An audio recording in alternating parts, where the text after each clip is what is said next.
Partie 2. Vous serez étonné de voir la fin de ce qui s'est passé. Voilà le mari de la dame, qui est aussi le patron de la fille, est arrivé, et la fille disait à sa copine, « C'est mon patron, ça. » Et pendant ce temps, la dame embrassa son mari et dit, « Voici la fille dont je parlais, celle dont j'ai cogné la voiture. » Le mari dit, « C'est triste, c'est mon employée, elle travaille pour moi. » Le mari demande à la fille, « Tu as giflé ma femme pour quelle raison? » « Parce qu'elle t'a cogné. Où sont les dégâts? » Et la femme dit qu'elle l'a giflé 2 fois. Le mari appela son mécanicien pour lui demander, où sont les dégâts dont elle parle? Peut-être que c'est moi qui ne les vois pas. La fille dit, je ne savais pas que c'était votre femme, je suis désolé, monsieur.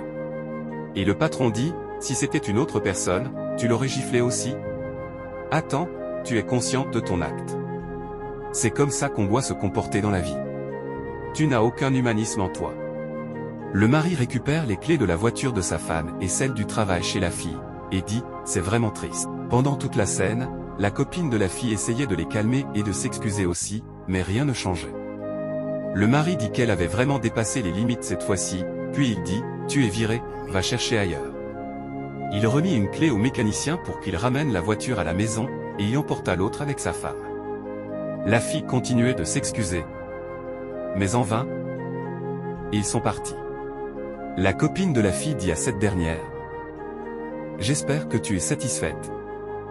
Et que la prochaine fois, tu vas respecter les gens que tu rencontres. » Abonnez-vous, partagez, likez et donnez vos avis en commentaire pour ne pas manquer d'autres vidéos.